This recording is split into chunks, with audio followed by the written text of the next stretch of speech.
Vamos a darle lectura, hermanos, a la parte de Filipenses, capítulo 1, versículos 3 al 11.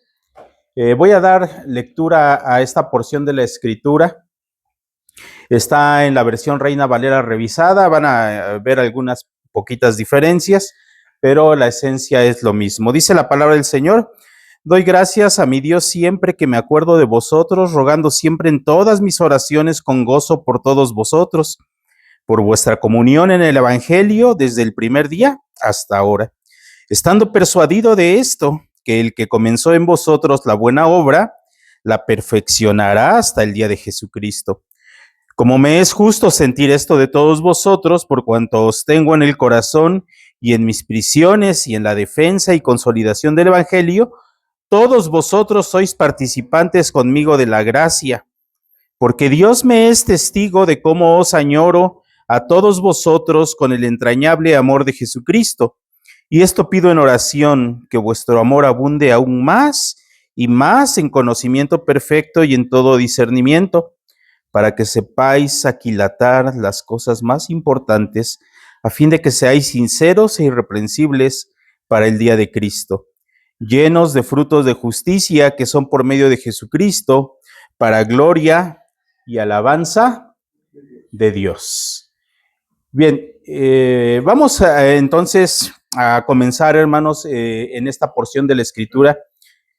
Filipenses 1, versículos 3 al 11. Hace 8 días con misa estábamos viendo todo el panorama, cómo se escribió esta carta, el lugar, las circunstancias, el por qué escribe el apóstol Pablo esta carta. Para los que no estuvieron, rápidamente, nada más ponemos en contexto muy rápidamente. Esta carta la está escribiendo Pablo desde la cárcel. Él está encarcelado en Roma y él está escribiendo esta carta. Entonces es importantísimo, hermanos, para lo que vamos a ver el día de hoy, saber esa circunstancia que Pablo está en la cárcel. La iglesia de Filipo, de aquel lugar, ha sido fiel y ha sido de apoyo para el apóstol Pablo. El apóstol Pablo está escribiendo pues esta carta con un tono muy personal, con un tono muy amigable. Es una carta muy íntima, profunda, llena de amistad hacia una iglesia que él conocía muy bien. De hecho, si leemos toda la carta de Filipenses, nos vamos a dar cuenta que en ningún momento Pablo utiliza la palabra pecado. Y esto es muy significativo para lo que vamos a ver. ¿Por qué está escribiendo el apóstol Pablo esto? Él escribe, en primer lugar, con el propósito de agradecerle a aquella iglesia en Filipos porque han enviado una ofrenda generosa para el apóstol Pablo. Han visto su situación, él está en cárcel y le mandan una ofrenda, se la mandan con Epafrodito. Y sucede que Epafrodito, estando allá, se enferma y casi se muere.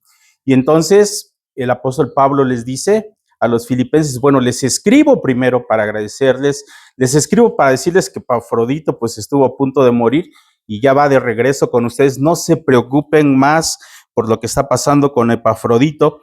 Pero también el apóstol Pablo les habla acerca de su situación en la cárcel, y de verdad es muy, muy interesante, hermanos, cuando Pablo está hablando acerca de la cárcel o desde la cárcel. Nos vamos a encontrar por ahí más adelante en un pasaje que a mí me gustó mucho, que él habla acerca de que está con la guardia romana. Prácticamente él está encadenado a un guardia. ¿Y qué está haciendo el apóstol Pablo? Bueno, ya veremos qué está haciendo más adelante, pero eso es hermoso. Él está diciendo a los filipenses: estoy desde la cárcel, esta es la situación por la que estoy pasando, y les escribe para animarlos. Él escribe a la iglesia de Filipos para animarlos, para decirles que ellos deben sentir gozo, que ellos deben regocijarse del Señor. Y es que Pablo se entera que algo está pasando dentro de la iglesia. Algo está sucediendo que no les está trayendo este gozo completo a ellos. Ellos están teniendo una comunión ciertamente con Pablo. Ellos están a 1300 kilómetros de distancia de donde está Pablo, lejísimos, están muy lejos de donde está Pablo encarcelado. Sin embargo, vamos a ver el tono con el que escribe Pablo esta carta. Ahora, hermanos, hay una cosa importante, que en esta carta se va a usar mucho una palabrita. Es una palabra griega, koinonía. ¿La han escuchado? ¿Qué es esa palabra koinonía? Bueno, esa palabra es necesario que nosotros sepamos el significado de esa palabra koinonía, porque la vamos a estar viendo a través de la carta. Hoy mismo la vamos a ver muchas veces. Y koinonía, ¿qué significa? ¿Qué significa la palabra koinonía? Bueno, esa palabra está escrita, como les decía, en griego, porque el idioma en el que se escribe el Nuevo Testamento es en griego. Entonces, esa palabra se puede traducir como compartir, tener algo en común o comunión. También puede traducirse como tener parte con alguien, una asociación mutua, una contribución voluntaria. Salud. Koinonía, entonces, dependiendo el contexto, hermanos, o sea, todo esto que significa, dependiendo el contexto, es el sentido que le vamos a dar a la palabra koinonía. Por ejemplo, por lo menos hay 3 formas de entender esa palabra koinonía. Una puede ser utilizada para describir una comida, simplemente una comida que se comparte con un grupo. Así como luego nosotros nos juntamos a comer en grupo, pues estamos en koinonía. A veces en muchos círculos cristianos dicen, pues vamos a la koinonía, ¿no? Vamos a la comida entre todos. Es eso, es estar compartiendo, por ejemplo, una comida, dependiendo del contexto. En segundo lugar, esa palabra también puede ser utilizada para describir algo que se tiene en común. Algo que se tiene en común. ¿Qué es lo que tenemos en común nosotros, hermanos? ¿Qué es lo que nos une? Les decía, el primer pensamiento acerca de koinonía como una comida. Nosotros nos podemos imaginar en aquellos tiempos al apóstol Pablo teniendo comunión con la iglesia de Filipo. ¿En dónde? ¿Cuándo? En la cena del Señor. Era una comida. Recuerdan que la cena del Señor se celebraba así. Era una comida en donde en una mesa estaban todos reunidos comiendo. Estaban en koinonía, pero ellos se reunían, ¿por qué? Porque tenían una misma cosa en común. ¿Qué era eso que tenían en común? A Cristo, ¿verdad? Tenían en común a Cristo, tenían la salvación, esa misma salvación. Cuando nosotros nos reunimos a comer la cena del Señor, tenemos en común esa salvación, ¿verdad? Cuando participamos de la cena, participan los creyentes y los no creyentes.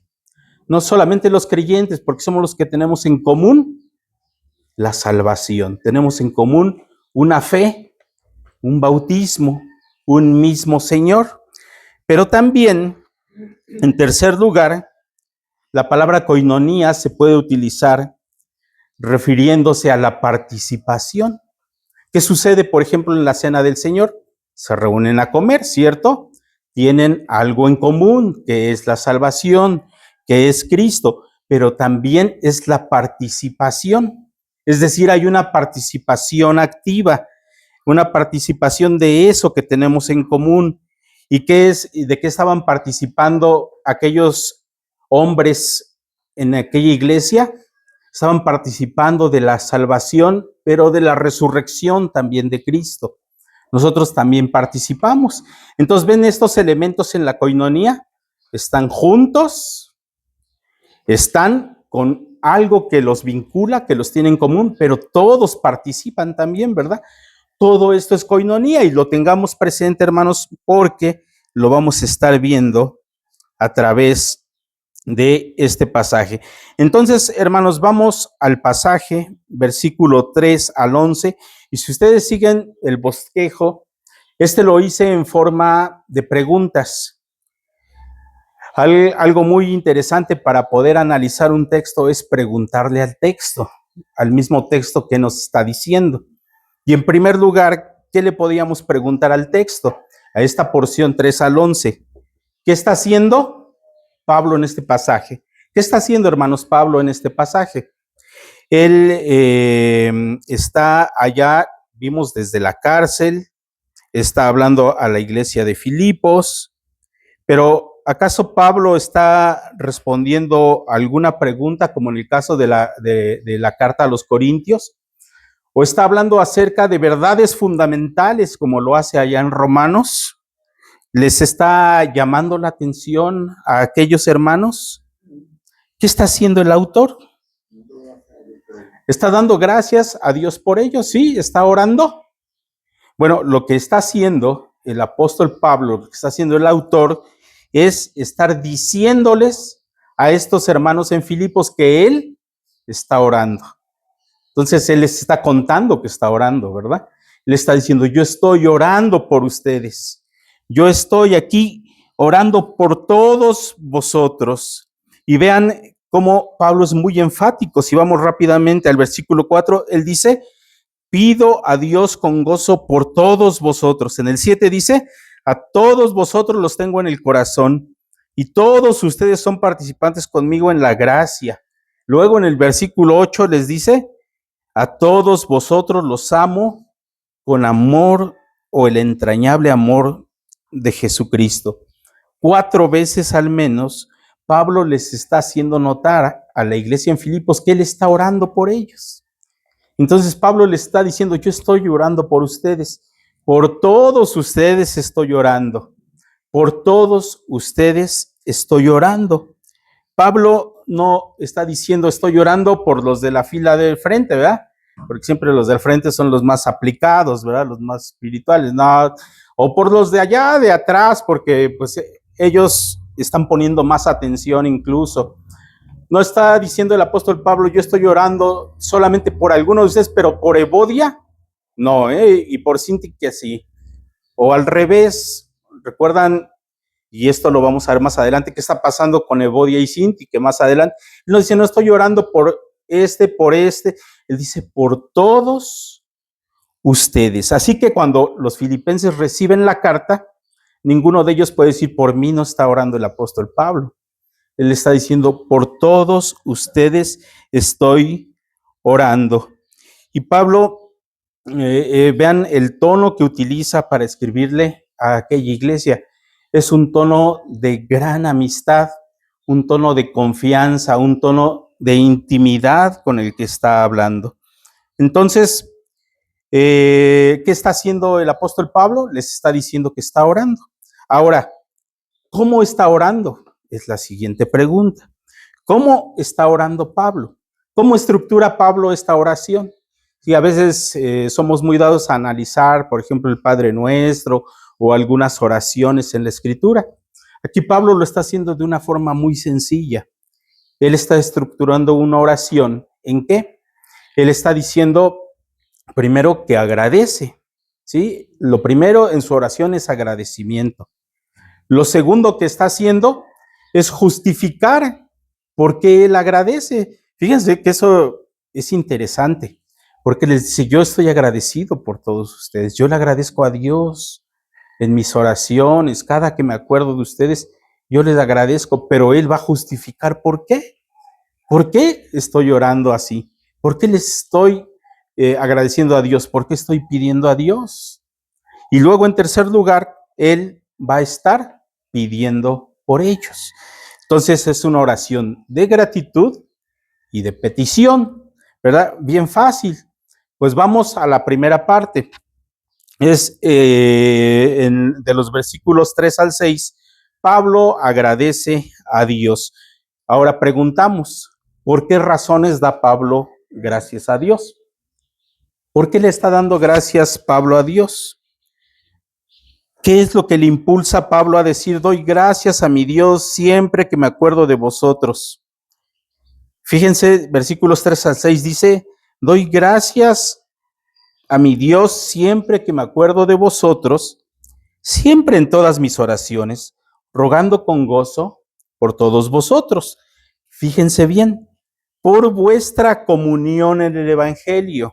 Desde el primer día hasta ahora estamos persuadidos de esto, que el que comenzó la buena obra en vosotros, la perfeccionará hasta el día de Jesucristo. En este texto hay dos razones principales, hermanos. por las cuales Pablo está gozosamente agradecido por los filipenses. Noten eso, está gozoso, está alegre, él se está regocijando, pero ¿por qué? Primero, entonces, está agradecido por la comunión que tiene con ellos en el Evangelio. Él está agradecido por la comunión que tiene con ellos en el Evangelio. ¿Qué significa eso, hermanos? Estar en comunión, y ahí está la palabrita koinonía. Comunión es koinonía.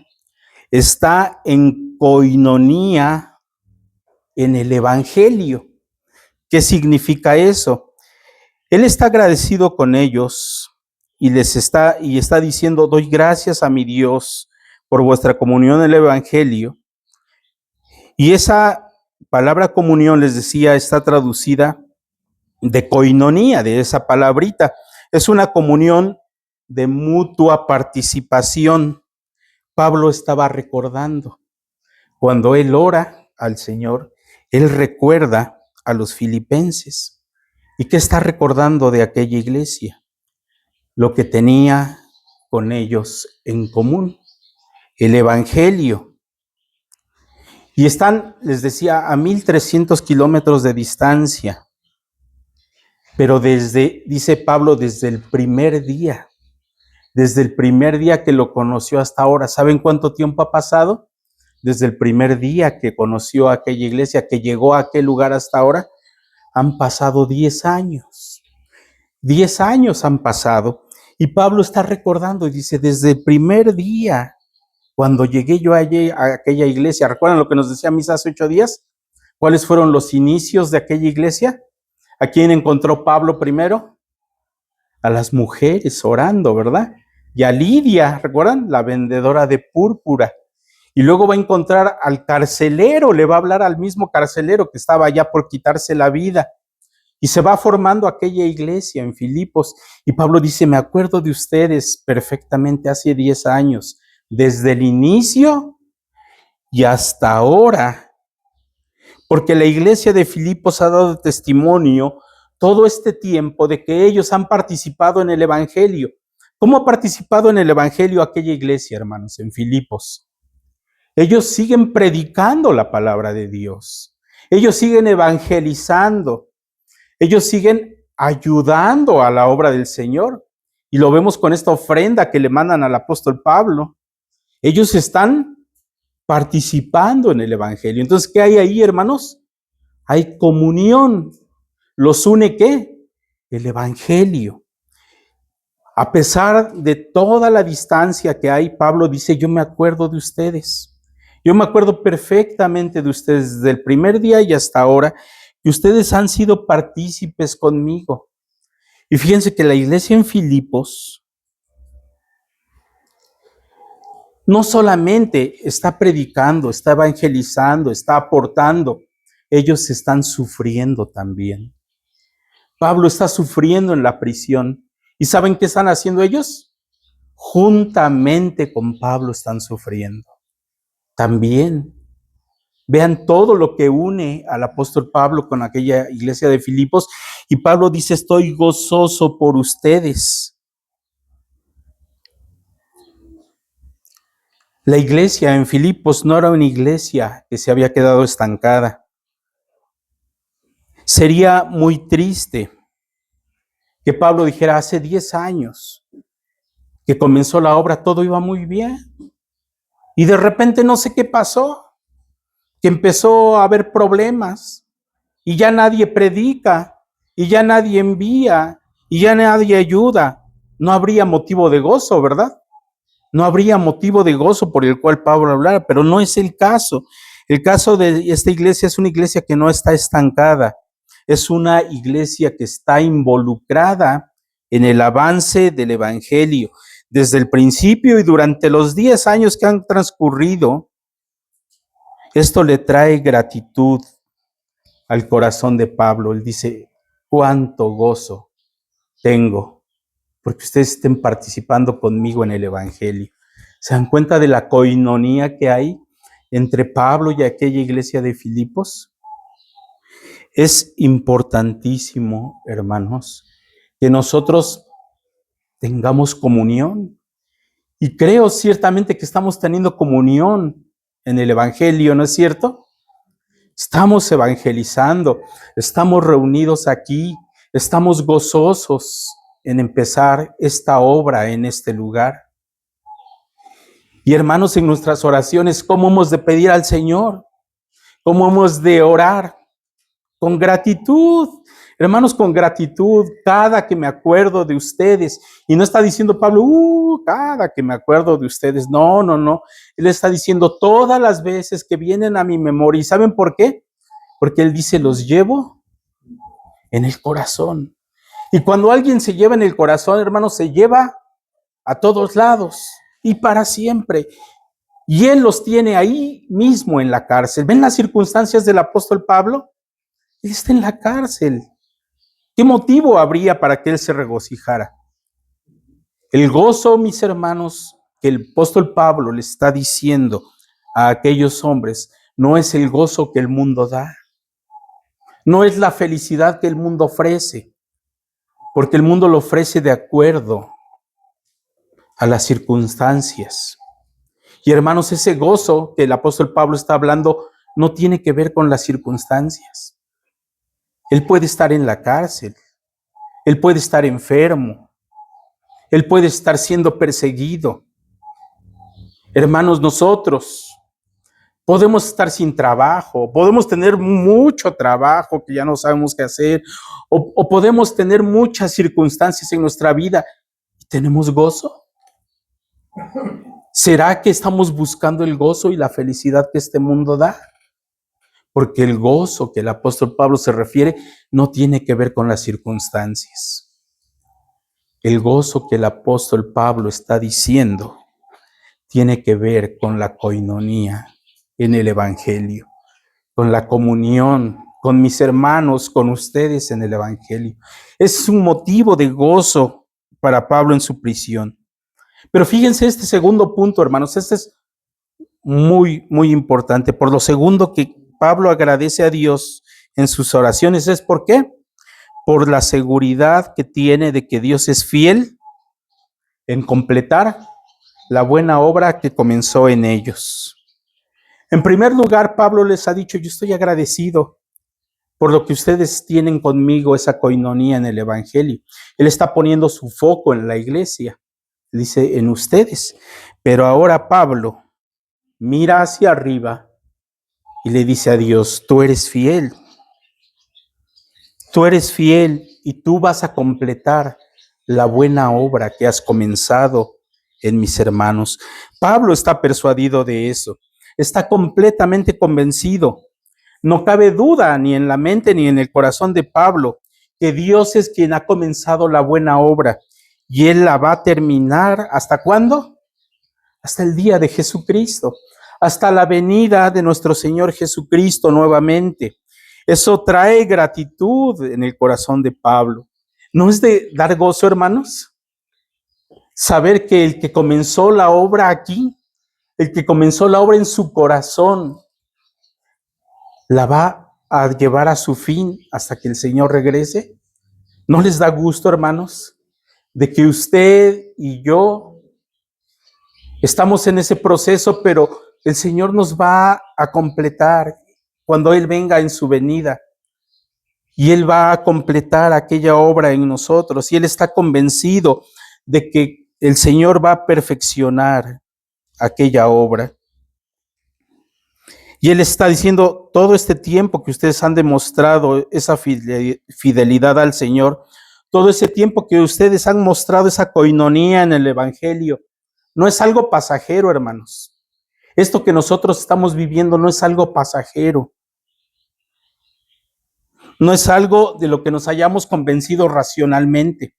Porque, mis hermanos, si nosotros estamos participando en la obra del Señor, no es por racionalidad. Es porque el Señor lo puso en nuestro corazón. Porque el Señor nos ha llamado a servir. Si el Señor no nos hubiera llamado a servir, tal vez lo hubiéramos hecho porque nosotros creemos que es un buen lugar, o creemos que nosotros podemos, o creemos que nosotros vamos a sacar eso. Pero no es así. No es que hayamos adquirido una tradición o que seamos muy piadosos. Pablo estaba seguro que la coinonía de aquellos hombres, de aquellos filipenses en el Evangelio, iba a continuar hasta el día de Jesucristo. ¿Y saben por qué? Porque no dependía de ellos, porque eso depende de Dios. Porque el que comenzó la buena obra en nosotros, Él la va a ir perfeccionando hasta el día en que Cristo vuelva otra vez. Así que cuando Pablo oraba a Dios pensando en los filipenses, daba gracias a Dios con mucho gozo por la participación de ellos en el Evangelio desde el principio y hasta ahora, y por la seguridad que tenía que Dios iba a completar aquella obra que había comenzado en sus vidas. Pero dejando un poco las gratitudes, vamos versículos 7 y 8, porque si bien Pablo está dando gracias a Dios por esto, él va a justificar la razón de esa gratitud. ¿Qué dice Pablo acerca de sus sentimientos de gratitud y de gozo que tenía por los filipenses? No solamente les está diciendo, miren, pues yo oro constantemente por ustedes, sino que él va a justificar esos sentimientos. Él dice, versículos 7 y 8, así como me es justo sentir esto de todos vosotros, por cuanto os tengo en el corazón y en mis prisiones, y en la defensa y confirmación del Evangelio, todos vosotros sois participantes conmigo de la gracia, porque Dios me es testigo de cómo os amo a todos vosotros con entrañable amor de Jesucristo. En estos versículos, hermanos, lo primero que está diciendo Pablo es que a él le es justo sentir gratitud. Es decir, que es bueno, que es correcto sentir gratitud. ¿Pero por qué? Y él dice, porque los tengo en el corazón. Porque ustedes ocupan un lugar muy importante para mí y es en el corazón. Y donde quiera que Pablo iba, los llevaba en el corazón. Él dice, yo siento gozo, yo siento ternura y preocupación por ustedes. Además, la razón por la que tenía tanta estima por los filipenses es que ellos se habían dispuesto a participar con él en sus tribulaciones. Ellos también se habían dispuesto a sufrir tribulaciones por la predicación del Evangelio. Él dice en el versículo 7 que en tanto en sus prisiones como en defensa y confirmación del Evangelio. Y les decía, pensando a Pablo allí en la cárcel, ¿recuerdan que él tenía que comparecer ante las autoridades? Él tenía que dar razón de su fe. Él defendía el Evangelio. Pues ellos también lo están haciendo con él, junto con él. Él está atado a un soldado. ¿Y saben qué estaba haciendo con aquellos de la guardia pretoriana romana? Les estaba compartiendo el Evangelio también. También él está allí y él está a todos aquellos oyentes. Cuando Pablo defiende el Evangelio, él está confirmando el Evangelio en la vida de los oyentes. Entonces los filipenses eran copartícipes de Pablo en la gracia. ¿En qué sentido? Ellos han dado de sus ofrendas, pero también ellos han estado padeciendo por la causa de Cristo. No solamente fueron copartícipes con él en el sentido de dar o de predicar en el Evangelio, sino también en el sentido de que la gracia también se da en la persecución. ¿Lo habían pensado, hermanos? La gracia de Dios no solamente es para la salvación. La gracia de Dios también es en la persecución. La gracia de Dios también es en el sufrimiento. ¿Lo habían visto de esa manera? Que cuando sufrimos por Cristo, también es gracia. Eso es muy complicado de entenderlo. Es muy, muy complicado de entender. Si estoy sufriendo, Pablo dice prisiones, es por la gracia de Jesucristo. ¿Por qué, hermanos? Lo vamos a ir viendo en los capítulos que vienen, pero ya les decía, si aquellos soldados romanos tenían que recibir el Evangelio de Dios, también por medio del sufrimiento de Pablo. También hay gracia en el sufrimiento. Entonces Pablo les está diciendo que por eso oraba por ellos, por eso me gozo con ustedes, por eso los amo, por el entrañable amor de Cristo en mí, y yo lo manifiesto hacia ustedes. Si no estuvieran, hermanos, estos versículos que escribió Pablo, no sabríamos de ese hecho de que aquellos también eran copartícipes de la gracia. Hermanos, cuando en una iglesia salen hermanos de esa iglesia para formar otra iglesia, otra misión, ¿qué es lo que hacen aquellos hermanos de esa congregación de donde salen? Ser copartícipes de la gracia. Han sido copartícipes de creer juntamente en Cristo, de participar juntamente. Pero cuando aquellos hermanos salen, ¿qué es lo que tienen que hacer aquellos congregantes? Apoyarles, hacerles sentir que no están solos. Había una distancia de 1,300 kilómetros. Hay iglesias que no están ni siquiera al 10% de esa distancia. ¿Qué es lo que se tiene que hacer? ¿Qué es lo que nosotros tenemos que hacer, hermanos, por los que también comparten el Evangelio? Tenerlos en nuestras oraciones, gozarnos porque son copartícipes de la gracia de Dios en la predicación del Evangelio, la gracia de Dios en el sufrimiento. Hermanos, si hay sufrimiento, si hay necesidades, si hay dolor, también eso es parte de la gracia de Dios con un propósito. Todos nosotros somos copartícipes de la gracia. Hemos recibido la gracia para creer, también para sufrir por la causa de Cristo. Y finalmente, hermanos, la tercera parte de esta oración es que Pablo está pidiendo. ¿Y qué está pidiendo por aquellos hermanos? Ya vimos que él ora gozoso. ¿Cuál es la razón de su gratitud? Ya vimos la justificación de esa gratitud, pero ahora está pidiendo.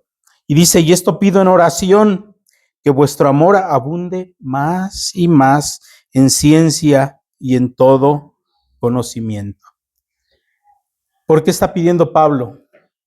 Porque les vaya muy bien, porque tengan un edificio muy grande, porque pues tengan muchas comodidades.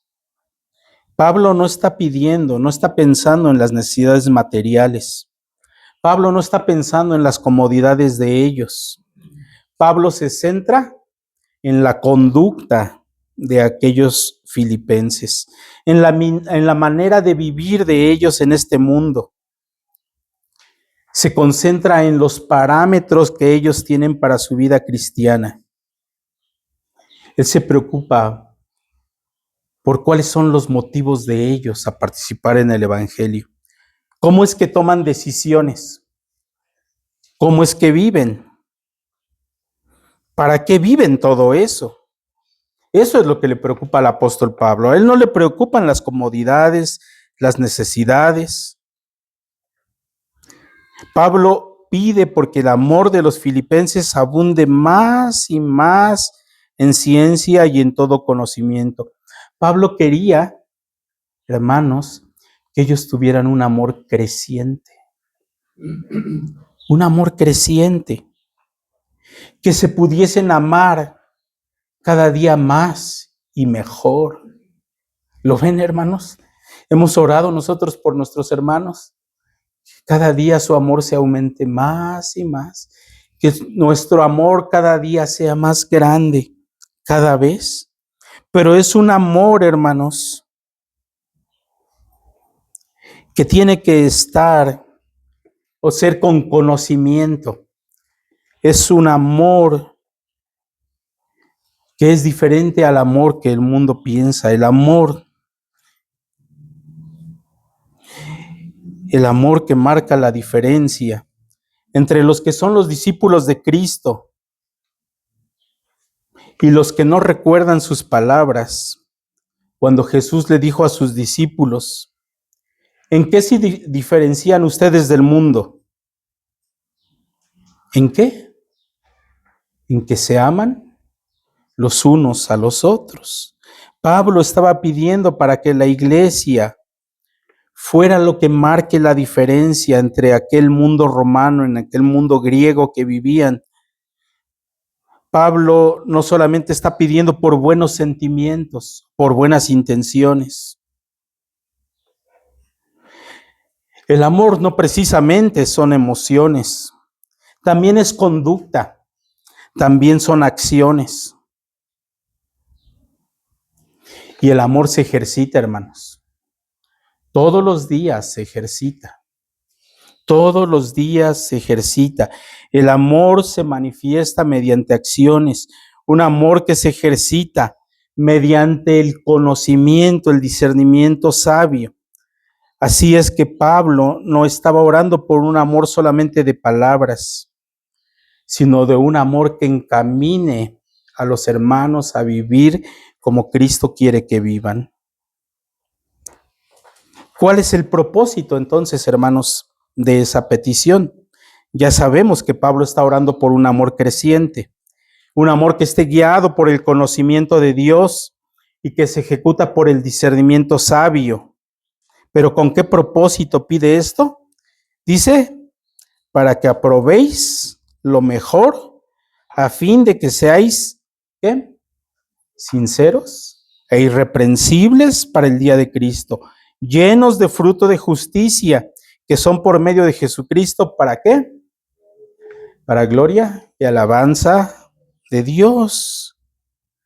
Por lo menos hay 3 propósitos en esto. Y propósitos que podríamos decir lo inmediato, lo eterno y lo continuo. Lo inmediato, dice, para que puedan aprobar lo mejor.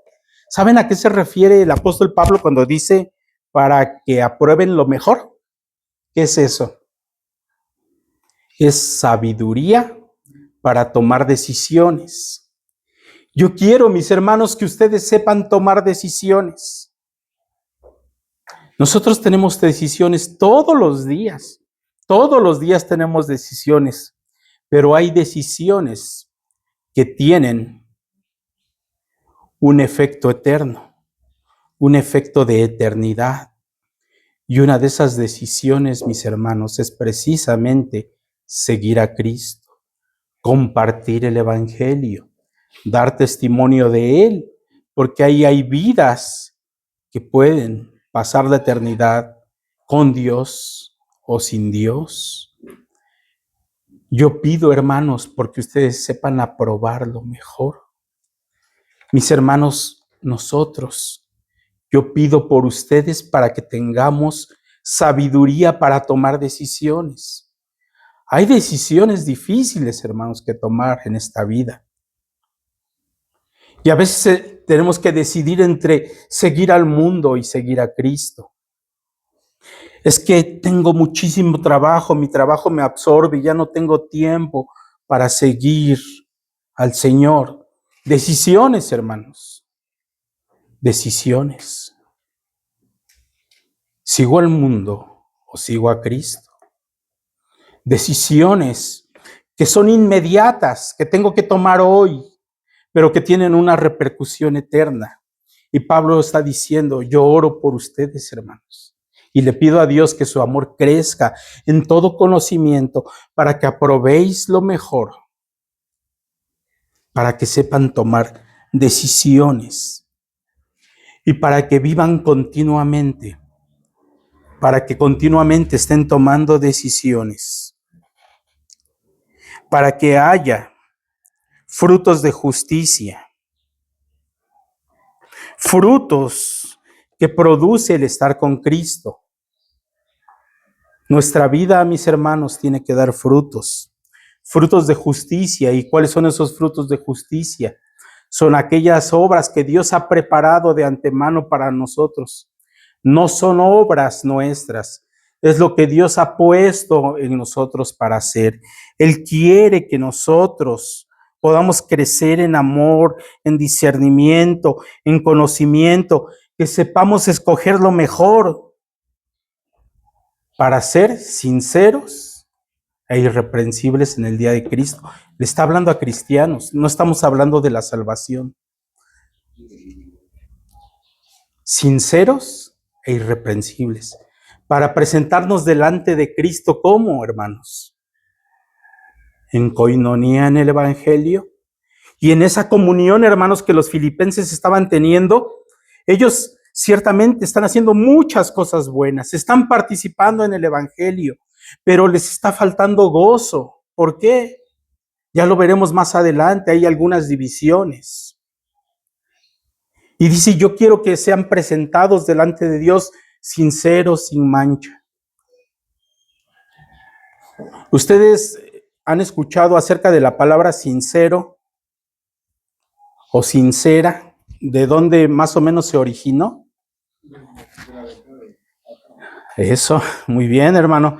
Allá en la antigua Grecia, los griegos vendían precisamente algunas artesanías que hacían y estaban muy bonitas, pero sucedía que luego tenían algún defecto. Tenían algún defecto y las rellenaban, las tapaban ¿con qué? Con cera. Y las pintaban y quedaban muy bien, pero luego el que la compraba, pues sucedía que se iba cayendo la cera y estaba con defecto. Entonces, los que vendían anunciaban en el mercado y decían sincera, sincera, o sea, no tenía cera, ¿verdad? No estaban modificados. Sincera, sin mancha, sin error, sin defecto. Es como Pablo quiere que aquellos hermanos sean presentados delante de Cristo en aquel día cuando estemos en el tribunal de Cristo. Mis hermanos, qué grandioso que nosotros podamos participar de la coinonía en el Evangelio, que nosotros podamos crecer en el amor del Señor, pero que nosotros seamos presentados sin mancha delante de Él. Y eso solamente, hermanos, es por Cristo. Por último, hermanos, ¿qué de nosotros? La pregunta es, está muy bonito todo esto de los filipenses. Está muy bonita esa comunión que tiene Pablo con los filipenses. Él está diciendo, lo único que les falta es el gozo. Si hay divisiones, él les está escribiendo por esto, pero nosotros tenemos que pensar.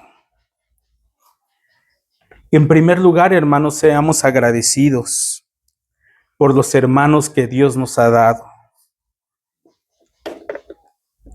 Hermanos, estamos presentes en su corazón. Ustedes están presentes en mi corazón y yo estoy presente en el corazón de ustedes. Miren a sus hermanos que están aquí. Mírense así, de lado, hacia atrás, de frente. Mírense, hermanos. Damos gracias a Dios con gozo, porque todos nosotros que estamos aquí al lado unos de otros, son partícipes suyos en el Evangelio.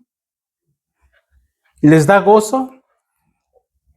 Que seamos partícipes en el Evangelio, en la gracia, no solamente en haber creído en el Señor, sino que nos da gozo saber que mi hermano que está aquí al lado, aunque con defectos, aunque yo con defectos, el Señor va a ir perfeccionándonos, porque si Él comenzó la obra en nosotros, nos va a perfeccionar hasta el día de Jesucristo. Así, mi hermano, que si usted tiene preocupación por algo en este momento, si algo le trae aflicción, si tiene incomodidades ahora mismo, piense como Pablo estaba pensando. Yo le animo de verdad, hermano, que si está pasando por algo difícil, si tiene alguna dificultad en este momento, vivamos con la perspectiva correcta de gozo, que en medio de esa dificultad, el gozo va a venir a ustedes.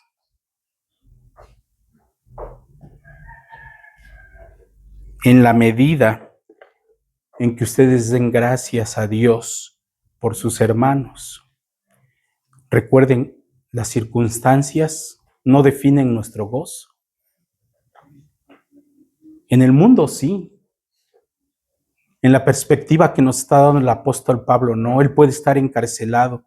Él puede estar sufriendo por aquellas cadenas que tiene en sus manos, pero él encuentra una fuente de gozo en pensar y recordar a sus hermanos, así como desde el primer día hasta ahora, dice el apóstol Pablo. Nada va a poder quitar esa coinonía, nada va a poder quitar que tu hermano va a estar en la eternidad contigo. Nosotros vamos a estar en la eternidad. ¿No nos da gusto eso, hermanos? No hemos de darle gracias a Dios. En segundo lugar, hermanos, debemos orar para que Dios haga producir en nosotros este amor creciente, que sea guiado por el conocimiento, por el discernimiento, a fin de escoger lo mejor, de que tomemos buenas decisiones. Hermanos, que podamos tomar las mejores decisiones, creciendo en amor, en conocimiento, en discernimiento. ¿Cuánto amas a tu hermano? ¿Cuántos nos amamos? El amor es algo totalmente práctico. Una persona que es madura y que podemos decir que se está acercando a la plenitud de la estatura de Cristo. ¿Saben una forma de verla? El apóstol Juan nos lo dice allá en su primera carta.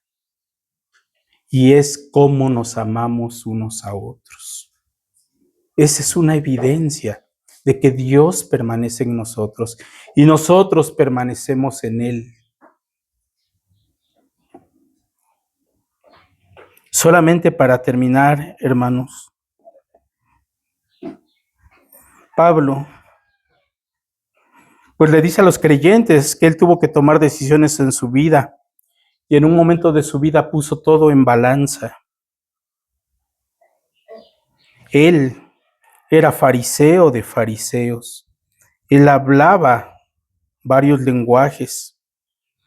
Él había sido educado a los pies del mejor maestro en aquel momento. Pero todo aquello, dijo él, lo tengo por basura. Si tengo que escoger entre todo eso y seguir a Cristo, yo decido seguir a Cristo.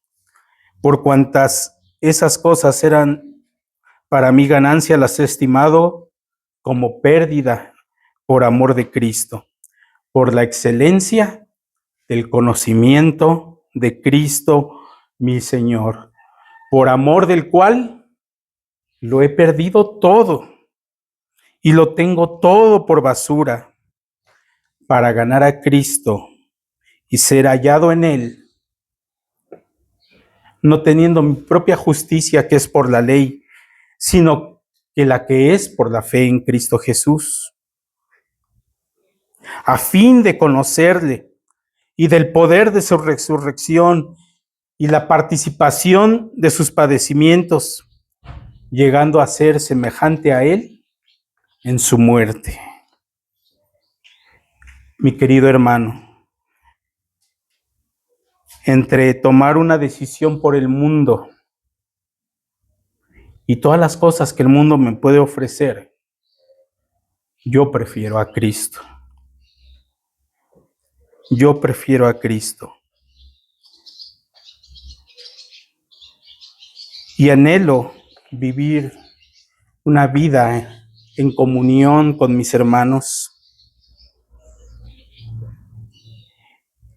porque somos hermanos, como lo dice la palabra, como los pámpanos, que estamos unidos a la vid. Y si permanecemos en él, dice que llevaremos muchos frutos, pero separados de Él, nada podéis hacer. Animémonos, hermanos, unos a otros a seguir a Cristo, a vivir por Cristo.